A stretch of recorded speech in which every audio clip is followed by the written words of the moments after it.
Good day, ladies and gentlemen. So nice to see you folks again. My name is Dustin Cormier, and welcome to How to Rock Astrology.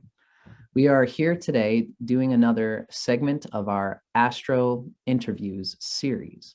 I'm very happy to have the popular astrologer Jessica Lanyadoo. Am I saying your name correctly there, You did Jessica? it, Jessica Lanyadoo. Awesome. Yeah, Jessica you did it. Lanyadoo. Sweet.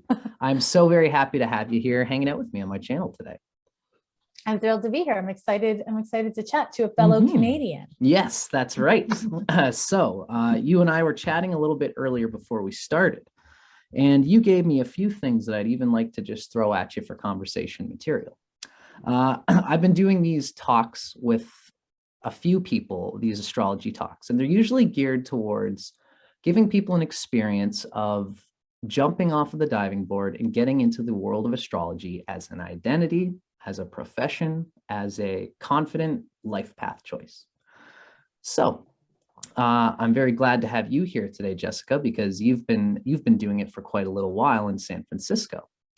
Now, when we first started talking, you mentioned that you were born around where I am. I'm in Toronto, Ontario, Canada, and I believe that you mentioned that you were around Ottawa and Montreal when you were first living. I was raised in Montreal. Raised in Montreal, Quebec. Cool. Yeah. Right on. Quebec. Awesome. And Montreal is a swinging place, as I mentioned. Yeah. So I'd like to ask, you already gave me a clue as to why, but I would like to ask, what is it that brought you out to California? Sure. So when I was living in Montreal, I was a teenager. It was my childhood. And I went to an alternative CEGEP called Dawson, and there was the New School of Dawson College. And at the New School, there was an introduction to astrology taught from a Jungian perspective. And I took that course and I was like, well, this is what I'm going to do with my life. And this was, in the early 1990s.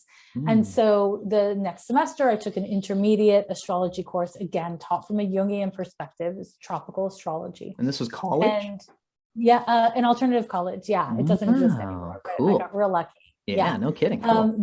The teacher at the main college, he taught psychology, like Jungian psychology, but at the alternative college, he taught astrology from a Jungian perspective, which was just like perfectly paired for my nature and my interests. And so in 1994, this was, to keep in mind, 2 years into the advent of the internet. Like, this is not a time when people had computers.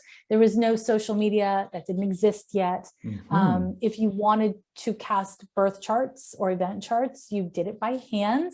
Some people had computer programs, but they were very expensive. They're still pretty expensive, but they were like prohibitively expensive. Astro.com did not exist. You couldn't do it on the computer. Right. So it was a very different world.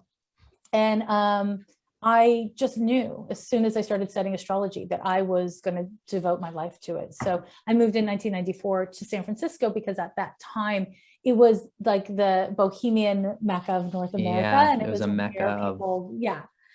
people could study, have clients. So that's what motivated me, and I moved out here. Wonderful. So you moved out to California in the San Francisco area to be a part of the sort of esoteric consciousness that was kind of growing at that time in that area. You told me a wonderful story about meeting a revered teacher of mine in my experience, somebody who's doing a lot of things on YouTube right now, is Ernst Wilhelm. Yeah, Ernst and I met. There was something called EBAC. So it was the East Bay Astrological Society. It was very short-lived, but it was this, I don't remember the name of the woman, but she hosted it in her house in the Oakland Hills. And all of these astrologers came. I don't know how many astrologers, but it was the most astrologers I'd ever seen in one place, I'd even imagined. And most of the people were significantly older than me and Ernst. And so we like instantly met and we connected because we were the youngest astrologers. I think he's got a couple years on me, but we were the youngest astrologers there. And so we ended up creating, with a few other people, with like 4 other people, a splinter group. And we met once a week, I think, and that's how we became friends. And this again was the mid 1990s, so it was a long time ago. But yeah, we were dear friends, and we used to always tease each other because I'm a Western astrologer, and of course, he's an Eastern astrologer. So we have very different methodologies, very different passions.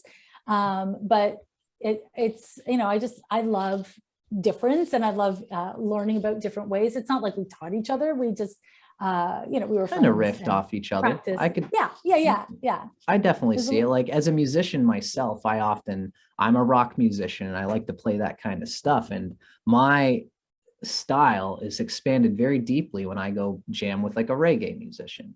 There's a Of course, whole yeah. different world there, even though we're both Yeah. doing the music thing, right? Yeah. One thing I'll say about Ernst, which is not astrological, but very charming, was that he Mhm. always had a Z car. A Z car. It was a very cool car. And I Oh, a loved car. his car. Yeah, it was a car. Sick. Yeah, he had a very cool car. No I don't kidding. imagine that he has it anymore. It was a That's long very time cool. ago. That sounds But like yeah, Ernst. it's just like a little fun astro nerd fact. We were a couple astro nerds, and he had a Yeah. very cool car. Yeah. Well, it's funny because for people like I mentioned to you, for people like me who are seeing, you guys are pioneers, especially at a time when astrology was just this sort of like fun thing that like, weird yoga people were kind of playing with, but you could never really do anything with it. You guys stuck with it, believed in the spirit of what the universe was trying to give you through this practice. And now, because of that, you guys have got seats as being respected leaders in this burgeoning community that's happening on Thank you. YouTube. Thanks. Yeah. It's wonderful to see. I'm not very big on YouTube. I don't do a lot of stuff on YouTube, but certainly in the world of astrology, I'm busy. Yeah. But well, I've seen some of your things. You had a cool little, I loved your personality in a video that you recently did where you're just showing your house and your room and your and stuff. that was probably like 6 years ago, 7 years. Okay. Well, maybe even 8 years ago now. Right that was a while on. ago, but yeah, I did that. I've done some fun video stuff that I've popped onto YouTube, but I Gotcha. feel like a lot of people I know are like YouTube astrologers, and I'm not a YouTube astrologer. Yeah. Cool. but, Well, yeah. wonderful. I did want to ask you, Jessica, before, I've got a million things I feel like I could ask you. One thing I do want to, I like to do this on my channel is I like to mention to the people watching the nature of the energy of the person who I'm conversing with, so that we can get a sense of the energy signature of the astrologer that we're talking to. And now you mentioned, I believe that you're Capricorn Rising, and you also have the sun and moon in Capricorn. Sure do. Now, Cat. That's right, triple Capricorn. And No cat. people often would probably say that when they see you've mentioned that you don't give off quite the Capricorn vibe that most people would expect from a Capricorn. Right. Now, would you like to say why that is? Yeah, sure. So, I've never had anyone meet me and be like, "Oh, you're a Cap." Never. And that is because I use Campanus houses, which we were talking about before we started recording. We both do. I use Campanus houses. I have a late degree Capricorn rising, and I have 30 degrees of Aquarius intercept my first house and a couple planets in that interception. So I definitely present as very Aquarian, and people tend to assume I'm an Aquarius until they talk to me for terribly long, and then they're like, "Oh shit, this is heavy. Maybe she's a Capricorn." But no kidding. Cool. The first house stuff is very Aquarian, and then I am a humanistic Western astrologer, and I have a 12th house stellium, and so I have anti-capitalist values, and I really consider myself a counselor. I do deep work with people, and I'm all about holding space for the complexity of the human experience. It's a huge part of how I use astrology. So I am a triple Capricorn, and I'm very much a Capricorn. Wow, I see it. But I'm also very much a 12th house person. I can imagine that having the sun and moon in that area in the 12th house, you've probably had to wrestle with like dealing with the identity of the dissolution of difficult karmas. I find a lot of the time, probably in yourself, and this is probably something that you can reflect to your clients, because it's often difficult for people to come to an astrologer and be ready for all of the things that are inside of a chart. For you to have the sun and the moon there, which are really soul signifying planets, I think that there would definitely be a consciousness of you having a capacity and maybe a calling in some way to shed light on those uncomfortable places in people's karma. would you, and like you said, you hold the space for those things. Yeah. Yeah, that makes sense. Yeah, that resonates for me. I mean, I personally don't identify with karma per se in that way, only because it's a very Eastern concept, and I'm, I live in the West, and I'm a Western astrologer. Gotcha. But I think if I extrapolate what I believe you mean by karma, sure. Yes, all of that sounds very, very much the way I live and the way I work. Yeah, I can see that, Jessica, and we need more people like that. It's lovely that you can breathe in toxin and breathe out oxygen. That's a tough position, but if there weren't people like you doing it, then the world would be much more consciously polluted. So I did also want to mention, as a Vedic astrologer, I often like to talk about something called the Atmakaraka. For everybody who's watching, I believe you also mentioned that you have Mars is the highest degree planet of yours, excluding the outer planets. So this it would have been including the outer planets as well, though. Right. And okay. I should say, not to change the subject, but also the outer planets are the centerpiece of my practice, which I know is not very in fashion right now, and I know is very different than probably the way you practice, but the outer planets are really deeply important to my work. I see it as really an inside and an outside in a way, but I mean, they're really both, but Vedic people do tend to consider that the Saptagrahas, the first 7 planets, are considered to be the arbiters of the electromagnetic field of the chakras. This comes from the idea that Capricorn and Aquarius are the North Pole representing the first chakra. You branch out and you have Sagittarius and Pisces, which are the second. Then you have Scorpio and Aries, which are the third. Libra and Taurus, which are the fourth, and then Gemini, Virgo, and then Leo and Cancer are the 6th chakra. And from here, the interpenetration, in my burgeoning understanding, the interpenetration of the outer planets says something about the state of health of those chakras and the conversation that's happening within them. So this is what a lot of tropical Vedic astrologers are coming to reckon with these days. So I understand you having an emphasis of the outer planets. That's it's really an important thing. I would say, I'm almost, I often like to talk about the idea that many people are going to come to astrologers in order to meet in order to meet an energetic exchange that fits what it is that they're looking for. So they're bound to find an astrologer that has an energy that matches what they're looking for in that moment. So that being said, each astrologer brings something different to the astrology community and to the world of people looking for astrologers. Would you say that your chart reflects how you apply yourself in your practice as an astrologer? Absolutely. Yeah. I mean, I don't think it's possible for any of us to do anything of substance or anything for too long in a way that doesn't authentically reflect one version of embodiment of our chart or another. But for the bulk of my career, I've been a consulting astrologer. There are many astrologers who are scholars or writers. There's so many ways to be an astrologer. But I am, I started consulting with clients in 95, 94, and it's what I've been doing for my full-time living since 99. It was only when I saw the pandemic coming that I stopped taking clients full-time in 2020. And makes sense. I mean, it's ironic because I'm sure people probably need it more than ever, but people probably don't have the money for it. Well, that's not actually why I stopped. I stopped because I was booking a year in advance at the time. And so it was at the end of 2018, because I, started studying the astrology of the coming years. And I knew in 2020 there would be an airborne pandemic.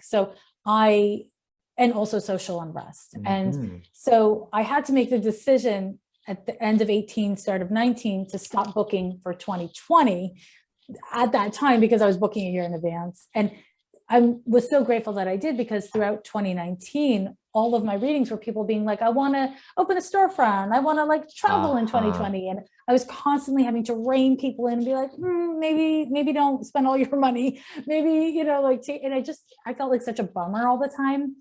So Ironically, you were probably doing a lot of important, like imagine how many people for sure you were, right? Yeah, I was, but it was really taxing still for it your made energy. for difficult consultations. Yeah, it made for people not being happy with what I said. It was me feeling like a bummer all the time. So I was so glad that I had the foresight to be able to stop scheduling in 2020.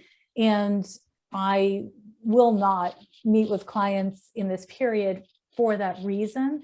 But instead of doing this one-on-one work that I've done for the last, 27 years, I've been doing one-to-many work on my podcast and on my Patreon and stuff like that. And I've really been enjoying it. And it has allowed me to be a little bit more forthcoming about the big trends without needing to make it really personal one-on-one, because I do very in-depth counseling when I meet with my clients.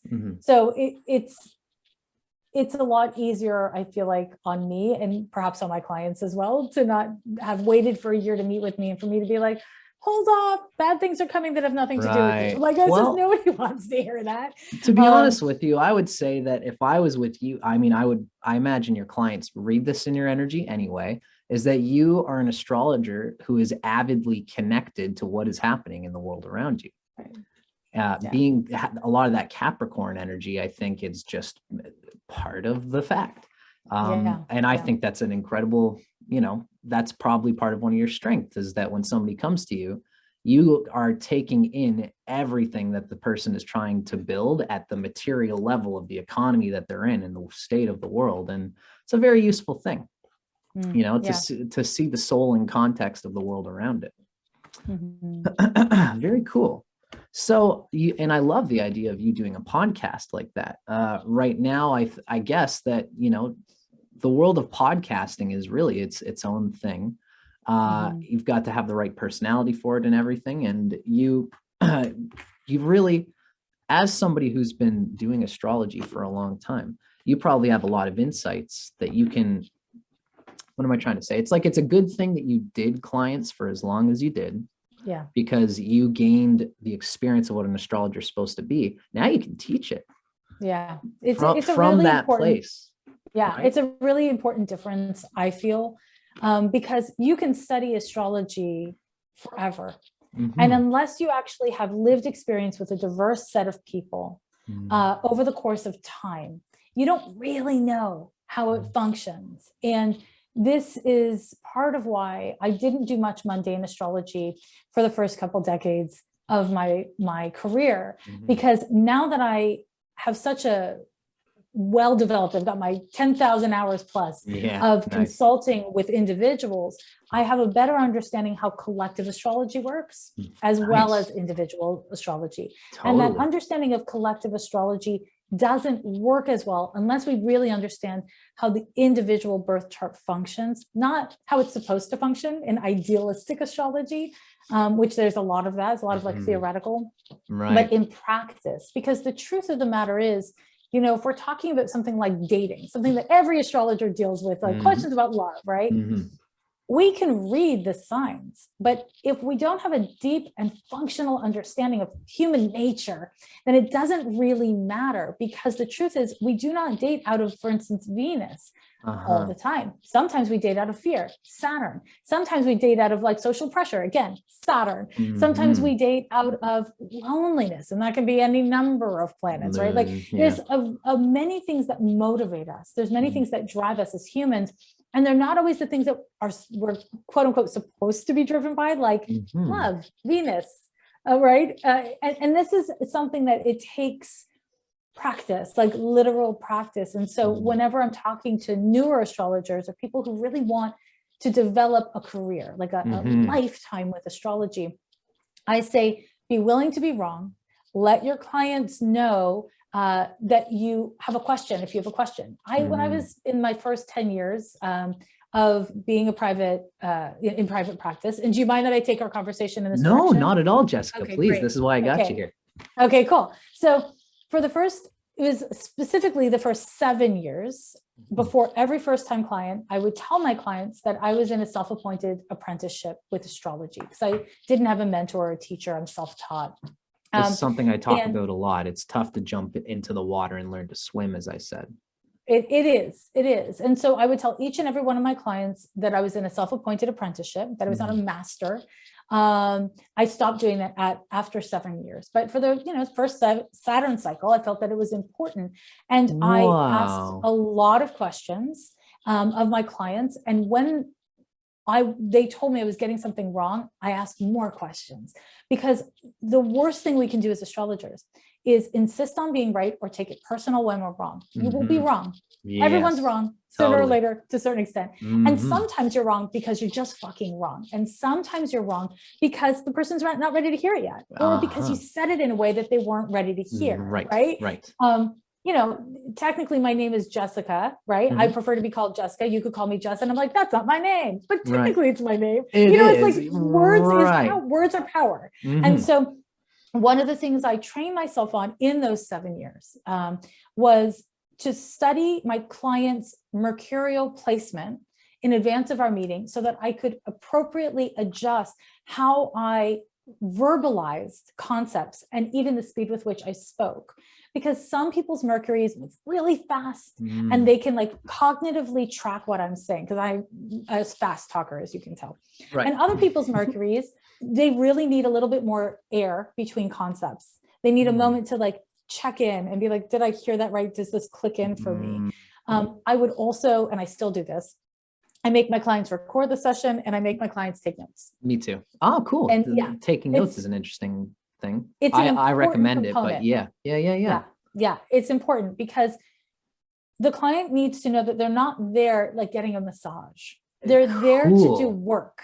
And that work, and again, my Capricorn is showing here, but here we go. The doing work part is really important, because astrology is a tool for understanding. It doesn't do the work for you. You must use that understanding and turn it into action. And so this is where I want my clients to ask questions. I want my clients to let me know if I'm doing it wrong. If some people love cussing. I cuss a lot. Some people don't like swear words and they shut down. It's important to know stuff like that. I always ask for consent before I go into tender topics. And I think that's also important to model, not only to like get consent and like the obvious reasons why, but also this is how trust is built, right? If somebody says, I don't want to talk about this, then I do not talk about it, period. And if somebody says, I want to hear about it, even though I think they maybe won't want to hear about it because I'm an astrologer and I can tell, if they say, I want to hear this, then I give it to them, because that's how trust is built. I listen to what people tell me. And so I think a huge part of being responsible as a consulting astrologer is, again, having humility, asking questions. You're not there to be an oracle. You don't have to get it all right. And understanding that, we have people's trust and nobody deserves it without earning it. That's just true. And I think that there are ways of earning trust at the onset of a consultation, by kind of not just going straight into the depth of the session, but naming a couple things that you can objectively read that are from the person's past or deep to their nature. Naming those things early in the consultation, the first 10 to 15 minutes, is something that I like to do because it validates my accuracy. It builds trust. And from there, we can do deeper work, So a way that I used to do this in the 90s, which doesn't work anymore. The way I used to do it is I would predict. I would get a felt tip pen, a Sharpie, a pencil, a ballpoint, all the things.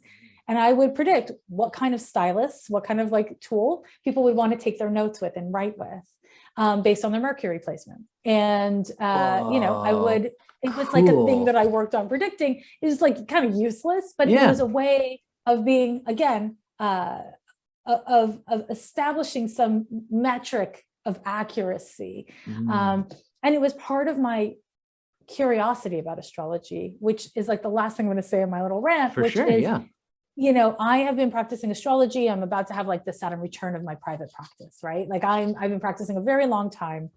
I'm very intrigued by that. I won't interrupt you, Yeah. but I love the idea of it having a life of its own from when you started. Yes, and I feel that it does. And, Mhm. and again, especially because when I started, it was a radically different world. In the last 5, 10 years, astrology has become very accessible and very popular. But again, I started right around when the internet was invented. So you can imagine it was a different Right. world. No kidding. But the thing, wait, where was I going? Because I was right in a direction. You were naming the last point that you were talking about. I might have taken you off What curve was there. it? Damn, it's okay. Let me just see if it comes back to my tiny Mhm. brain, Mhm. because it might be gone forever. Let's find out. Hold Believe on. me, I get it. It's like a Oh comet. yeah, it is. It is. Oh, that's what I was going to say. Even though I'm almost at the Saturn return of my private practice, I and not just my private practice, my astrology career. Mhm. I have never stopped being interested in people, in events, and in astrology itself. And when you stop being interested, when you go into a place of confidence with your craft that edges towards rigidity or lack of openness, you're missing a boat, And I think we all go ebb and flow through that, because you struggle to get, knowledge. And then you're like, oh, I want to sit on this knowledge. I own this knowledge. And that's healthy. That's normal. But when we stay there too long, when we don't maintain interest in the field and also in people, we're missing something. Because the truth of the matter is, if we're studying astrology, we all know Western, Eastern, doesn't matter. Mars, ego, right? Everybody agrees. Yeah. However, as a consulting astrologer, since the advent of social media or the popularization of social media, I have come to the conviction that Mercury is now also an articulation of the ego. And that is exclusively because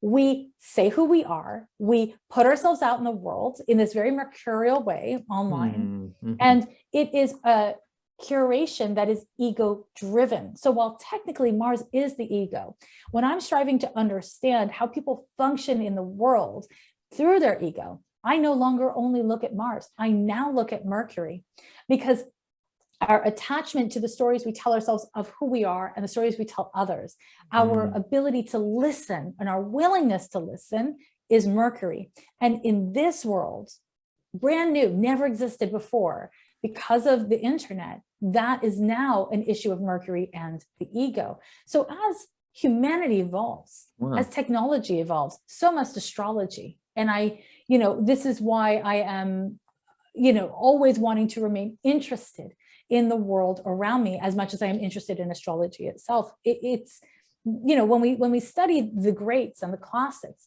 they didn't have light bulbs. They didn't have penicillin. Yeah. They didn't have psych meds. They couldn't help themselves with anxiety. It was a different world. We talk about the 12th house. It's like, people say such ridiculous things about the 12th house, in my view, because we live in a world with psych meds. I can take a CBD gummy and go along my merry way. Whereas before that existed, the 12th house energies or Piscean or Neptunian energies could really screw a person up. But now we have so many resources. We have so many resources. So it's good to learn the greats. It's essential to learn the classics, I think, when first studying astrology. But we want to learn the rules so that we can then bend the rules to current circumstances, to humanity as it is. Yeah, because to apply it to the present situation. Exactly. And again, that takes, it takes you 10,000 hours. It takes your time. So I guess, okay, this is the last thing I'll say in my rant, which You're is great, honey. It's okay. Thank you very much. So astrology is the study of time. And it is very tempting to get impatient with learning astrology, with using astrology, but it is literally the study of time. Do not rush it. If you want to commit your life to astrology or to a practice, it's so important.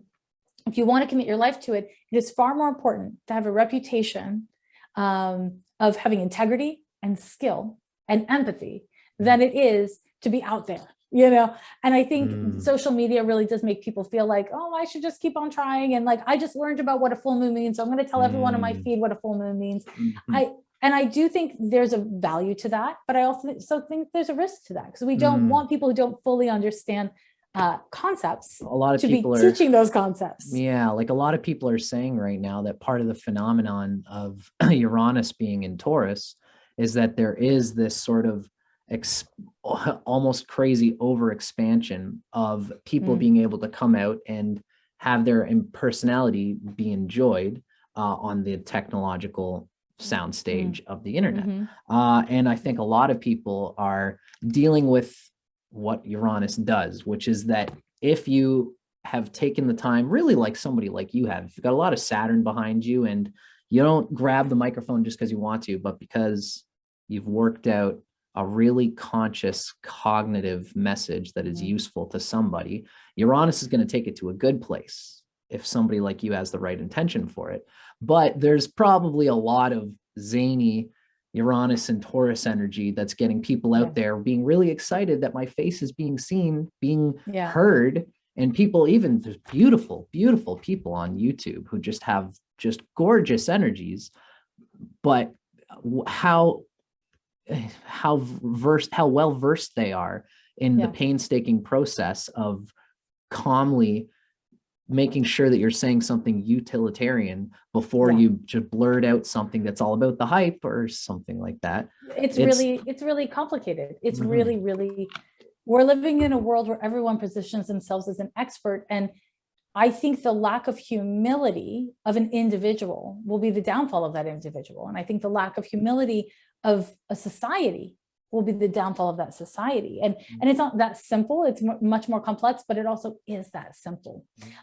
It's both. And I think this is where it is really important, if you do have teachers, if you have friends, to make sure that you have a diverse set of teachers and friends, by age, by race, by sexuality, by gender, people with different kinds of perspectives, because it is way too easy for algorithms to create a world that validates what you want to see and what you believe is right. Or at least and what you do. Algorithms are risky. Right. Because it'll lay flat and fixate on a present period of time, which we might ultimately grow through. Hopefully. If you're not growing throughout all of your days, I'm not sure what your days are for. I mean, this is really, astrologically, we know that we never stop going through transits. You're going through transits on the day you die. Totally. We are all going through transits all the time. And, if your viewers are younger, I just want to say, you don't outgrow, you don't stop growing your own development. I think it's so important to realize that life goes on after 30, life goes on after 60, life goes on after 80, if you get to live that long. Yeah, right? yeah, totally. It keeps spinning. And so it's important to remember that, because as much as it feels like there's a rush, especially pre-Saturn return, it feels like there's a rush all the time. There really kind of isn't. You want to be responsible to time. You want to honor time, but also to not rush past what you're ready for, because every stage of development is valid and valuable. And I think a lot of people with astrology and with many things, you get a little taste test, you get an amuse bouche, and you're like, OMG, I'm going to go cook that. I'm going to make that. Yeah, that's and you just want to do it. Exactly. And it doesn't actually, that's not where expertise is born. And again, because astrology touches people, all astrologers have a responsibility. We must be responsible to the craft. We must be responsible to the client or to the fan or whatever it is, however you're working. Cool. And that is something that, again, I don't think astrology world online talks about enough. No matter how much we talk about it, it's not enough. I get it. So, and it's, the way you put it, Jess, I love Capricorn energy, and I really feel like I understand so much of the wisdom of where you're coming from. I think oftentimes with something like astrology, I really relate it in a lot of ways to martial arts, and you're really only as good, A, as how much time you've put in, B, the lineages that you can say that you practiced under, and then C, really for your own sake. I find Capricorn people do this really magical thing where they monitor how long it takes most people to do something, and then they do that thing for themselves for that kind of given time. And then they know, I don't know exactly how confident I really feel on this, but I know I've been doing it for this much time. And so now I've reached a milestone. And then you can move forward, giving yourself another objective. And I don't know if I'm ever going to get there, but this is what a lot of people do. I'm doing it, and you hold it down. What I'm referring to that I love about what you're talking about is this idea of the 7 years of Saturnian self-apprenticeship practice, where you go to your clients. I often talk about how one of the greatest gifts that my teacher gave me, I did 4 years with Asheville Vedic Astrology with Ryan Kirkzak. The 4th year, he said, go out and do clients. I've been learning for 3 years. Now go out and do clients, but give them the caveat that I am an apprentice. I am really just starting this, because that way, if it all goes to shit and it goes completely wrong, I'm not going to feel like this is my first customer and I blew it. Now I've got to I got to hang up my gloves, because I'm in a constant state of progressing and becoming. Now, you didn't have a teacher, but God bless that Capricorn energy. And you still knew the importance of setting a goal and then moving forward once you had attained that 7-year goal, which was, you obviously took that as a cycle of Saturn. Yeah. Absolutely. Yeah. Once you were through that gate of the first 7 years in a practice, you are into the next element of the occult progression of anything. Exactly. And I moved, like I said, to California in 94. And I set about my goal. My goal at that time was I wanted to dedicate a decade to mastery of basic astrology. And then my goal was by 30, I wanted to be working as a medical astrologer. And it was at the age of 29 that I gave my first lecture to other astrologers, because, teaching astrology fans wasn't a thing at the time. It was only teaching other professionals on medical astrology. Right. So, that's the other part of what's valuable to say, is that, you want to get the basics down before you find a specialty. And I have many specialties at this stage of my career. And many of them I didn't realize I was building, because I worked very 12th house. I worked in a basement apartment, literally. Like I really didn't have a teacher. I wasn't like deep in community for most of my career. And so when I emerged at the end of my 20s and I started lecturing in the astrology community, I started to learn that some of the things I was doing were unique. And I didn't realize that, because I had no one to compare it to. And again, there was no internet to compare anything to. There was no blogs, books. So I developed some of my expertise kind of without realizing it. And I want to say that I'm not alone. If you stick with any craft enough, if you stay with it, you will develop specialties within that craft. And you might not realize you're doing it at the time. Sometimes hindsight is 20/20. But again, to be patient. This is really important. I'm going to say one more thing. Please. And my Capricorn will be showing here. I love it. I'm digging it. Okay, cool. So for me, what I did in the early years of my career was I started tracking my expenses, tracking my income, and paying taxes on astrology. I know a lot of people have a lot of feelings about taxes. That aside, the reason why I did it is not a love of government. The reason, let me assure you, the reason why I did it, the reason why I did it is because I was investing, even at the early stages of my career, in my professionalism.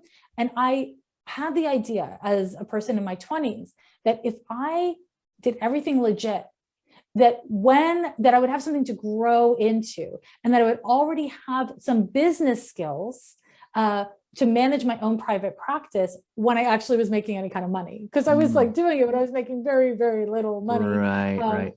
And I'm so grateful that I did that, because I have been able to maintain the business side of my practice, which a lot of people struggle with in the esoteric arts and the creative arts as well. And it's important to know that if you're going to be a successful astrologer, consulting astrologer, you don't only need to be a good astrologer. You need to answer emails. You need to show up on time.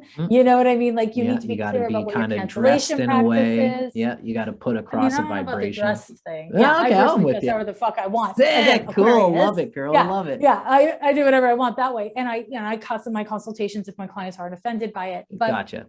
But I do really believe that the professionalism is in the container, and a part of that is keeping client confidence, very fucking important.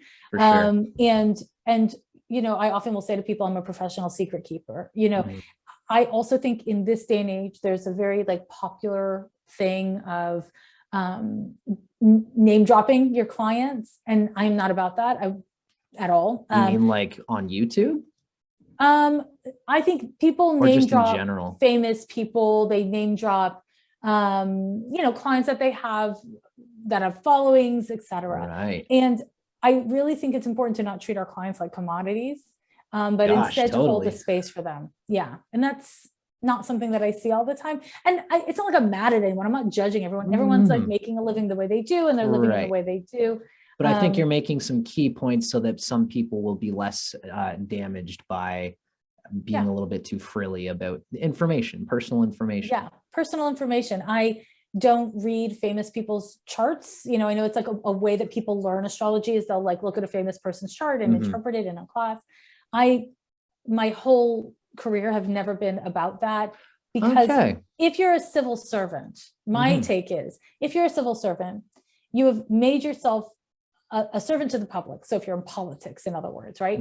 But if you're an actor, if you're a writer, and you happen to be famous, good on you. But we are not entitled to your personal life. I just really don't read. I don't like it. I don't think it's ethical. And so I personally don't do it. Oh, cool. I don't know anyone else who feels the same way as I do, honestly. So a lot of people, but it is worth sharing as a perspective, because again, if we really believe, as most astrologers do, that the birth chart is an intimate document that is deeply accurate, then why would we feel entitled just because someone's in a movie or someone had a bestseller? Why would we feel entitled to that kind of personal sacred information and to share it in public? Like, I think it gets really sticky. So again, these are just like ethical considerations that I think when you're first learning astrology, especially in the noisy backdrop of social media and YouTube and all this shit, it's important to have these ethical considerations, because you can be an astrologer, you could be a good astrologer, but can you also be a kind person with integrity? Right. That to me is really essential. Yeah, a lot farther. I mean, let's not do injury to our soul in our rush to achieve acclaim or power or mastery, right? Certainly. If you're compromising your own integrity and your own soul, what kind of astrologer are you going to be at the end of the day? And what kind of people, what am I trying to say? What are people going to think of what you're putting down there? If you're treating someone else, anybody else, and their personal information like dog food, I'm sure that your other clients are going to be like, whoa. People notice. Yeah. And I think again, like, not everyone has the same standards, and I'm very Capricorn. So I've got very strict standards in this stuff. And so, to the things I'm saying, people listening might be like, oh, I agree with X and I don't agree with Y. And I want to just normalize, it's okay to agree with some things a person says, disagree with others, and not be in conflict and not invalidate that person or the things you did agree with. And again, we're in very, very dramatic times. I was going to say that's a pertinent message to be given at the present time. It is. Being able to have critical thought and discernment doesn't require being judgmental and, like canceling ideas or people just because you're in disagreement. Some ideas and people need to be canceled, absolutely, but a lot of times we just get to be in disagreement. And so so I just like to again hold space for that, because wonderful. It's a very discerning makes consciousness. Life better. Yes, and it's very good to be discerning in this way, and we have to, as a community, we're going to talk about the things we all agree with as are good things to be able to talk about. And then we're all really, once you point the gun at someone's personal life, I think everyone is going to see when that is, if you can do it to a celebrity, you can do it to me. Because there could be a time where there won't be celebrities, when you look at Twitch and people, some people wake up in the morning and say, I can't wait to see what all my favorite people are up to. And then they go on Twitch and they see, oh, I see Daniel Stevens, and made up name, is talking, is hanging out and brushing his teeth. And, everybody is becoming a virtual TV show in a lot of ways. And so if anybody can make fun of a celebrity, then any individual can get made fun of. And that's why we ought not to be mean if we can help it. Yeah. I mean, just, the basic, like, don't do to people what you don't want them to do to you thing. Let's not ignore that. Yes, I'm with you on that, Jess. I see a very conscientious, these days, the sociology of consent, even the LGBTQ plus community. These are all things that, you must really see a lot of in San Francisco. I see a lot of this consciousness in Toronto too. And it's a burgeoning part of like our world. And it's nice to see that somebody like you is holding the space for this sort of consciousness. And it's nice to see an astrologer that talks about this. There's a lot of astrologers that have a lot of heavy ideas about the sun and Mars being masculine and the moon and Venus being feminine, and etc. Yeah, I do not believe any of that at all. Very cool. Very cool. Yeah. So, I will say, I usually plan to make these sessions about an hour's time, usually, Jess. I think we've got about 15 more minutes of us just being able to kind of talk about what we like. Is there anything in particular that you'd like to talk about? Oh gosh, I feel like I could talk to you forever. So I feel that I don't. too. If you have a list of questions, you can hit me with them because I'm down for whatever. That is usually where I'm at. And, I usually always make the space for, if you, I would almost say, like, if you had to give some kind of advice to younger astrologers who have all the resources that we have today with the internet on the positive side, but also all of the resources that we have on the internet on the negative side. All the noise. All the noise. Noisy. Yeah. Do you have any advice for any astrologers who are trying to get, it's amazing for me to see the example of someone like you who did it all without the noise per se. Being somebody who's experienced that and gotten to the place where you still are in love with human psychology and with this practice and with helping people through astrology. What advice would you have to young people getting into the practice so that they can keep that heartfelt experience of astrology within themselves? Turn off the internet sometimes. So we're in a Lovely. pandemic. This isn't a great time to necessarily start in-person meetups, but in-person meetups are a great resource where you read an astrology book like that teaches you something, and then you talk about it and you test it out with each other. You can bring the charts of your friends and family. Don't use their names, just their birth data. Good. And interpret charts together. A great way of learning. So there's this astrologer named Lene Van Horn. She created the San Francisco Astrological Society in the early 1990s. And she's amazing. If you ever have a chance to talk to her, she's remarkable. We used to have these meetings where we would interpret a chart. Everyone in the room would interpret a chart. Astrologers who've been practicing for 40 years, astrologers who've been practicing for 4 years, and everyone in between. And it was really cool because the beginners would have insight that the pros didn't have, and the pros would have insights that the beginners didn't have. And it was a great way to develop skills. So one thing is, like, if you can be in person with people, or if you can, create groups with people, that's great. The other thing is be patient, as I've said in a couple different ways in our conversation. It's really important to be patient. And there are people who are going to do things differently than you. And there are people who are going to move faster than you or slower than you or whatever. There are also people who are copying and pasting other people's work or listening to astrologers and then rewording what those astrologers said in their own words, and then as looking a way confident, but not actually. What's not to be confident about? You heard it from a pro. That's happened to me. That's happened to most astrologers I know who are pros. Right.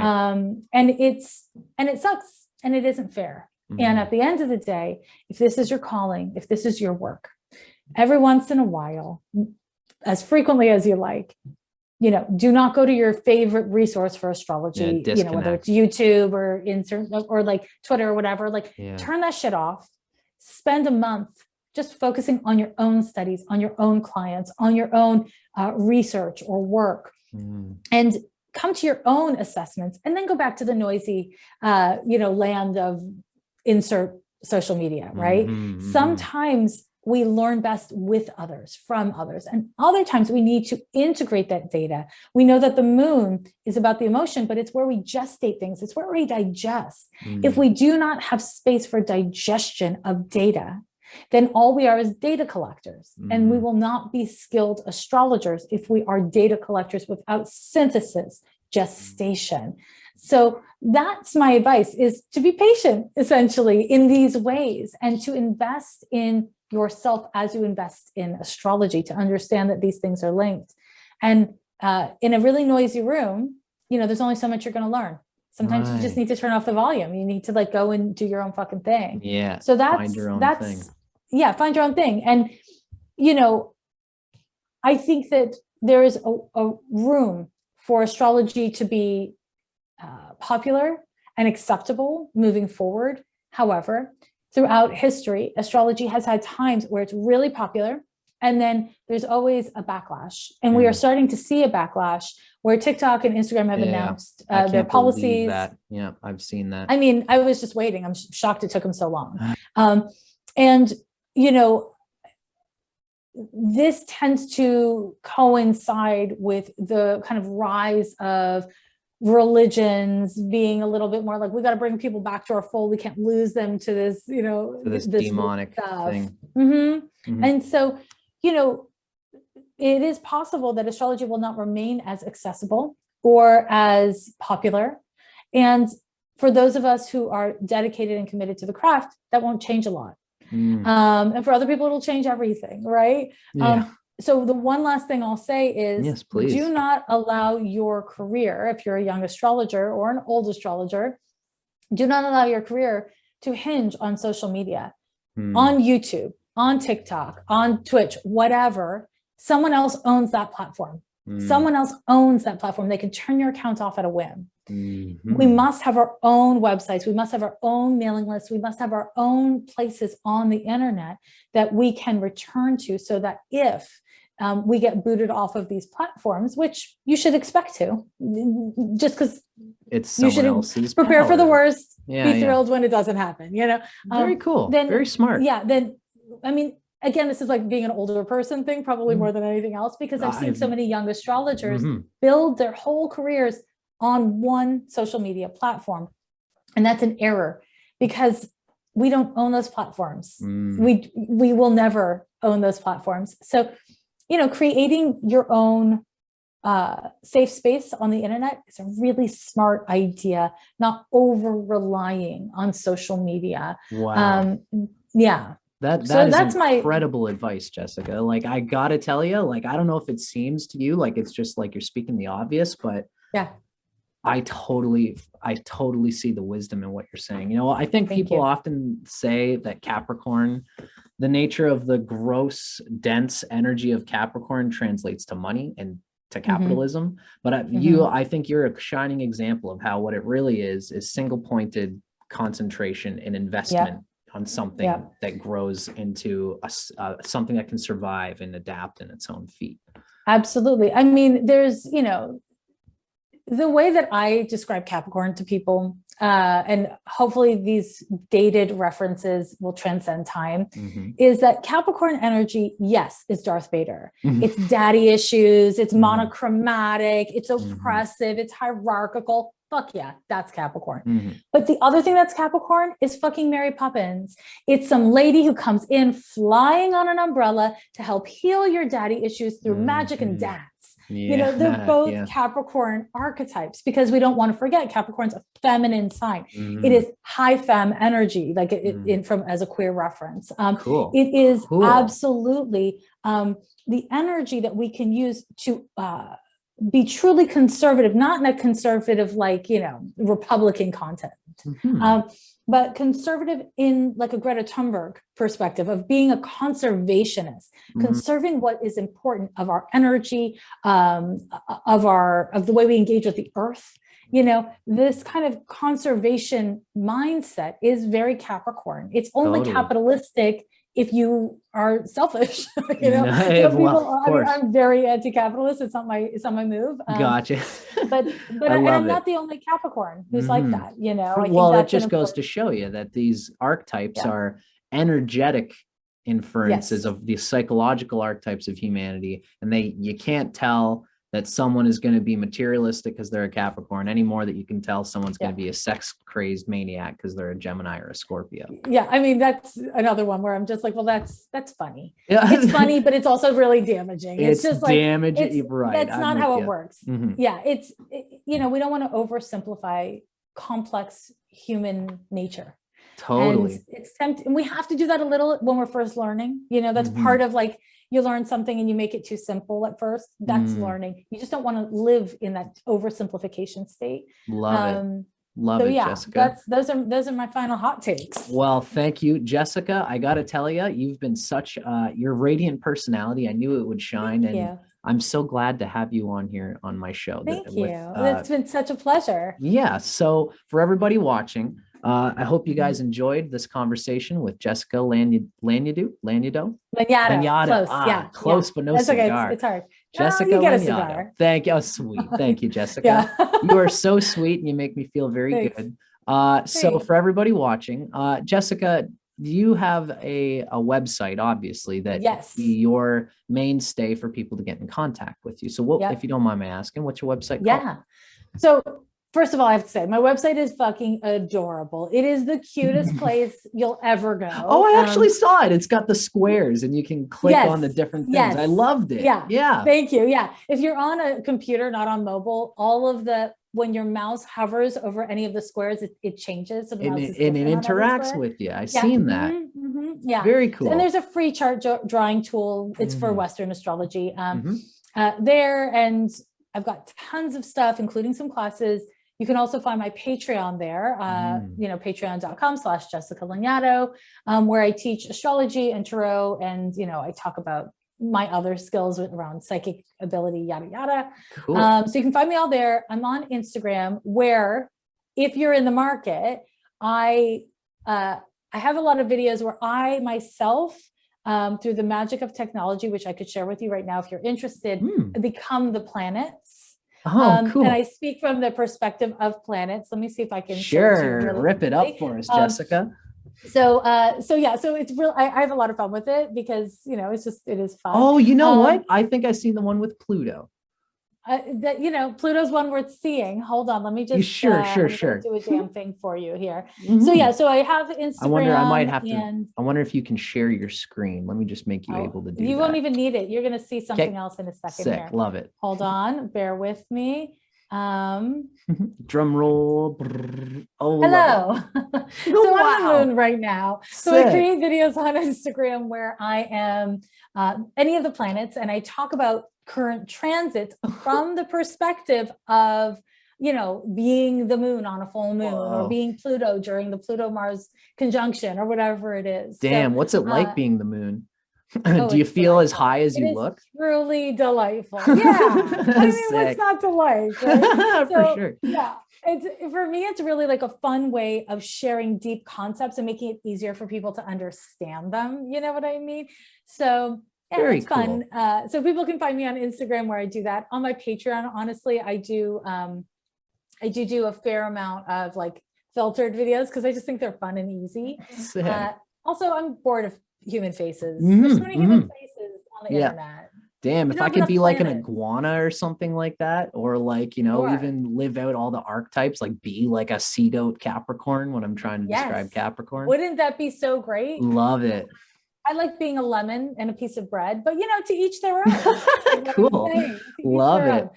Way to have fun with it, Jessica. Cool. Oh, and one last thing I'll tell the people, two last things, okay? Please. One is I have a book. It's called Astrology for Real Relationships, and it goes through every single one of the planets, and it looks at them from 3 different perspectives: friendship, casual dating, and long-term relationships. So if people are interested, you can get my book. And then the other thing is I have a weekly podcast. It's amazing. It's called Ghost of a Podcast. Oh, I've seen it. Yep, cool. It's out every Sunday. Yeah. So in that podcast, in the first half of the show, give a reading to someone. So I interpret their birth chart. And in the second half of the show, I talk about the astrology forecast for the next 7 days. So it's not a sun sign horoscope. It's a horoscope where I delineate the kind of collective energies that are occurring Right. throughout Cool. each transit. And I talk about it from both a personal, but also a social perspective. So people are prepared for the news. Cool. So yeah. I love it. Well, Yeah, Jessica, so it's that's fun. cool that people can get a little bit of their own natal chart sort of experience from you, as well as this like awesome podcast vibe. Thank you. I really do love it. I love your consciousness, Jessica. And, I'll stay in touch with you. I'd love to, if you're interested, I love it. Now that you are Saturn, I'd love to Yeah, see what I feel like it's important. love it. I wanted to say to you that I love your LGBTQ plus consciousness. I love the way that, you mentioned Capricorn being that high femme as a queer reference. And my brain was just like, wow, like you're probably unfolding so many cool, fun things. If I could, maybe I'll email you when I get time again. And if maybe we could have a conversation about a specific consciousness related to a very modern, new, open idea of sexuality in an astrological context. I would love that. And to that end, I'll say my book is very queer. Cool. I'm gay as hell. And my book is really queer, both from the perspective of gender, relationship, structure, and sexuality. So it's not gay, but it's queer. It's inclusive of all of that. I also have dropped podcast episodes specifically about queering astrology. And I spoke at the first 2 ever in the world queer astrology conferences. And there's a book out from that, and you can get the transcription of my talk. So I've got so much queer content about astrology. And within that, I'll say, it's not just for gay people. Queering astrology is not just for homos, it's also for heteros, because so many people are limited by gender roles and, all of the things that go alongside that. And a huge part of how I use astrology is moving away from Venus is for girls and Mars is for boys, because every person of every gender has all the planets in our charts. So it's a huge part of my passion and my skills. So again, it's like one of my specialties. Jess, I appreciate that. Hearing the way you said it, because part of my journey is that I didn't fully understand what was going on, but I explored transgender consciousness like a few years ago when I was going through Saturn going over top of my moon. I thought that I was a woman inside a man's body. And, I'm really less attached to any sort of label or final decision on any of it. But one thing I will say is that I've never thought about the idea of queer consciousness as being an open door for a straight man, for example, to be able to ingest openly all of the dimensions of my sexuality without necessarily having to give it up and say, okay, I must be a bisexual because I'm thinking about these things. Absolutely. It does. And I think maybe we just need to schedule another podcast recording and like really talk about this, because it's something that I have a lot of experience with, and I'm really passionate about. And I think luckily we're in a world now where it's safer for people to question things, but it's still not safe. There's still all this pressure to, be a binary gender, for boys to be boys and girls to be girls. I reject that wholeheartly. Very cool. And I do think astrology backs it up. And I'm with you. I get it. Yeah. So, I'll even see if I can get you a copy of the Queer Astrology book. It's all Western astrology. Sure. I don't know how Eastern astrology jives with all this. Honestly, it's more than you think. Really, all astrologies have the same root. It's just Indian culture makes it very, I'm a boy and you're a girl. Right. There's a cultural component that's very real, but it's something I love talking about. And if you can't find it, I believe that and I believe that for listeners, if you're interested in this, Ghost of a Podcast, it was the episode I dropped in June. One of the episodes I dropped in June of 2021. So you can like look back and find the date, and you'll find a conversation about that. I've also talked about it on my Patreon and all that stuff. Got it. Wonderful, Jessica. Well, Jessica, Saturn, my dear friend Capricorn, thank you so much for hanging out with me and to giving me. Thank you so much. This was a really great session, and I would love to have you on again if you. I would absolutely down to do love something it. like this. I would really love it. Thanks for having me. Wonderful, Jessica. I loved this as our Astro series thing, but I often I do this series where it's a general thing, but I bring people on as special guests for specific things. Maybe you and I can work something like that out, and we'll talk I about would love that. open conversations about sexuality in regards to astrology. Would love that. That sounds super fun. That's Great. right up your Thanks alley, again for huh? having me on. Yeah, it's super up my alley. Love it. Thank you so much for having me on. And yeah, I hope you let me know when this comes out and all that kind of good stuff. I will. It'll be late. I put out my stuff pretty late, but I will be Mhm. emailing you and letting you know. For everybody who's been Perfect. watching, keep an eye on Jessica Lanyadoo. She's always got good stuff coming out. And thank you so much for spending your time, Jessica. Thank you so much. Take good care. Take care. Bye. You too.